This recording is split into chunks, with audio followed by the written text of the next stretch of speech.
Breaking news Komuram Bheem Asifabad జిల్లాలో చిరుతపులి కలకలం సృష్టించింది. కెరెమరి మండలంలోని నిషాని, ఇందాపూర్, కరంజివాడ అటవీ ప్రాంతాల్లో 2 చిరుతపులులు తిరుగుతున్నట్టుగా అటవీ శాఖ అధికారులు వెల్లడించారు. దీనికి సంబంధించి సీసీటీవీ కెమెరాకు చిక్కిన ఫోటోస్ను ఎఫ్ఆర్ఓ మజారుద్దీన్ రిలీజ్ చేశారు. దీంతో పులి సంచరిస్తున్న ప్రాంతాల్లోని గ్రామస్తులంతా కూడా అప్రమత్తంగా ఉండాలని అధికారులు హెచ్చరికలు జారీ చేశారు.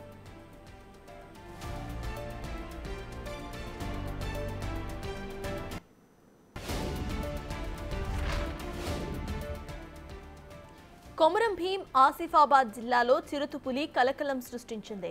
కెరెమరి మండలంలోని నిషాని, ఇందాపూర్, కరంజివాడ అటవీ ప్రాంతాల్లో 2 చిరుతపులులు తిరుగుతున్నట్లుగా అటవీ శాఖ అధికారులు వెల్లడించారు. దీనికి సంబంధించి సీసీటీవీ కెమెరాకు చిక్కిన ఫోటోస్ను ఎఫ్ఆర్ఓ మజారుద్దీన్ రిలీజ్ చేశారు. దీంతో పులి సంచరిస్తున్న ప్రాంతాల్లోని గ్రామస్తులంతా కూడా అప్రమత్తంగా ఉండాలని అధికారులు హెచ్చరికలు జారీ చేశారు.